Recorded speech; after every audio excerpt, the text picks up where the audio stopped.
MLA কাকু হয়ে জীবনে কি করলেন আপনি বলুন। এমএলএ হয়ে যাওয়ার পরে আর এমএলএ কাকুকে পাত্তা দিচ্ছে না, এটা তো খুবই খারাপ কথা। গুড মর্নিং বন্ধুরা, তো আরেকটা নতুন ব্লগে তোমাদের সবাইকে স্বাগতম।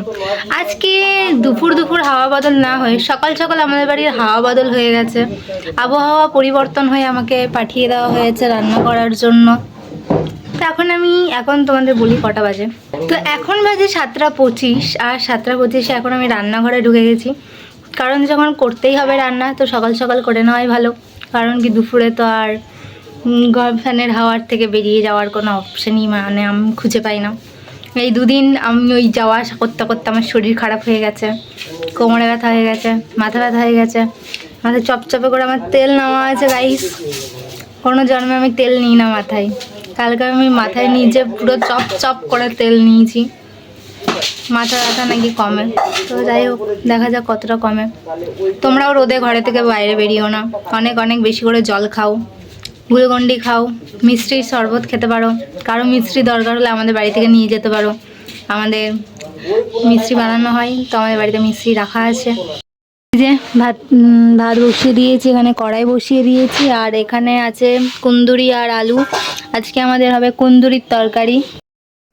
এই যে আমাদের বাড়ির এমএলএ কাকু উপর দিকে তাকিয়ে তাকিয়ে ভগবানকে বলছে, ভগবান টাকা দাও, নাহলে বৃষ্টি দাও। কিন্তু ভগবান কিছু দেবে না বলে কাকু ঘাড় নেড়ে দিল, না কিছু দেবে না। হ্যাঁ, তাকালো একবার, তাকে বুঝতে পারেনি যে আমি কি বলছি কি না বলছি। এখানে আমি কুন্দুরি আলু লঙ্কা দিয়ে দিয়েছি, হলুদ নুনও দেওয়া হয়ে গেছে। এখন আপাতত এটা ভাজতে হবে।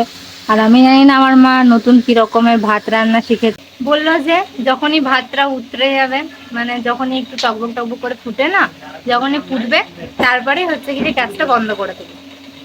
ফুটলে কি হয়ে যাবে জানি না, যাই হোক আমি তো কোনোদিন এইভাবে করিনি। তো আমার মা বললো যে যেটা বলছি সেটা কর, বন্ধ করে দেওয়ার পরে আমাকে বলবি। ঠিক আছে, বলবো তাইলে। দিদি এমএলএ দিদি পঞ্চায়েত মেম্বার এসে গেছে আজকে রান্না করতে। এমএলএ কাকুকে ছি, গরিবতার বর্ষায় এইসব কাজ করতে হচ্ছে রোদে গরমের মধ্যে। এমএলএ কাকু হয়ে জীবনে কি করলেন আপনি বলুন। এমএলএ কাকু হয়ে কিছু করতে পারি না আমি জীবনে। এমএলএ আমার পাত্তাই দিচ্ছে না। এমএলএ হয়ে যাওয়ার পরে আর এমএলএ কাকুকে পাত্তা দিচ্ছে না, এটা তো খুবই খারাপ কথা। আগে এমএলএ আমার কথা সব শুনতো, হ্যাঁ হ্যাঁ রে, আর এখন এমএলএ হয়ে গেছে, এমএলএ পাত্তাই দিচ্ছে না। কুন্দুরি আর আলু প্রায় ভাজা ভাজা হয়ে গেছে, এখন আমি জল দিয়ে দেবো। এই যে আমাদের জল দেওয়া হয়ে গেছে, আমরা দিয়ে দেবো ঢাকা দিয়ে দিয়েছি। যে এদিকে আমাদের উস্তে ভাজাও হয়ে গেছে, আর এখন আমরা করব খেরু বটি। আর এদিকে আবার আমাদের ভাত চাপানো হয়ে গেছে, গ্যাস কম করে, এইভাবে নাকি গ্যাস বাঁচানো যায়। তো যাই হোক চলো।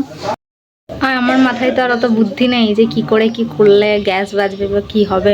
গ্যাসের যা ক্রাইসিস, গ্যাস বাঁচিয়েই কাজ করাটা উচিত। তো যাই হোক, মা যেটা বলেছে সেইভাবেই করা হচ্ছে, হয়তো বাঁচে মেবি। তোমরা কি এইভাবে কখনো রান্না করেছো? তাহলে আমাকে অবশ্যই জানিও। খেরু বটিও বসে গেছে রান্নায়, কিন্তু আমার মা এইখানে এত সুন্দর খেরু বানিয়েছে, কাটতে কাটতে অর্ধেক গোটা রেখে দিয়েছে। मम्मी करे जो गलती हो गलती नहीं होती, अगर हम करते तो बहुत बड़ी কি বলে গুনাহ हो जाती। তো গাইস, জল আর খাবে কি, জল তো শরীর দিয়ে বেরিয়েই যাচ্ছে। क्या बोले तो बोले क्या, करे तो करे क्या, बोलो। জল जितना भी खाओ, জল তো निकल ही जा रहा है। জল খেয়ে শরীরে থাকছেটা কোথায় গাইস এত গরমে। আমাদের খেরু বটিও হয়ে গেছে, এবার একটু শুকনো লঙ্কা ভাজবো, তাহলেই হয়ে যাবে।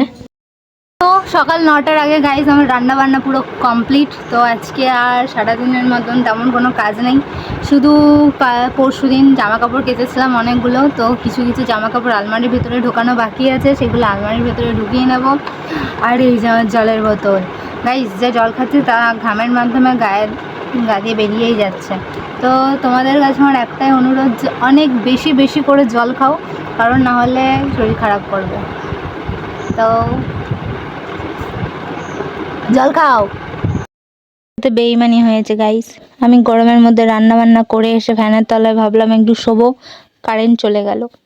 আমার সাথেই কেন এগুলো হয়? তখন হয়ে গেছে গাইস, তখন তাড়াতাড়ি খেয়ে নেওয়াই ভালো। তোমরাও তাড়াতাড়ি রান্না করে গ্রীষ্মকালে তাড়াতাড়ি করে খেয়ে দিয়ে ঘুমিয়ে পড়ো। তো এখন বেরিয়ে গেছি পাড়ার দোকানে যাওয়ার জন্য। কারণ কি, তাড়াতাড়ি সকাল সকাল খেয়ে নিলে একটু বেশি মনে হয় যে আমার সাথে হয় যে আমার খুব খিদে পেয়ে যায় গাইস। কিন্তু গাইস আমি কি ব্লগ বেশি দিন করতে পারবো? আমার এত হাত কাঁপে কেন আমি বুঝতে পারছি না। ক্যামেরা ধরলেই আমার হাত কাঁপছে কেন গাইস? এমনি করলে আমি ব্লগ করবো কি করে? খেয়ে নিয়েছি একটা কেক, এটা এখন সেবন করা হবে। তো চলো খেয়ে দেখি। নতুন কেক, নতুনই, আমি এরকম দেখিনি এর আগে। খেয়ে দেখি কেমন খেতে। ভালো খেতে গাইস, খুবই ভালো খেতে।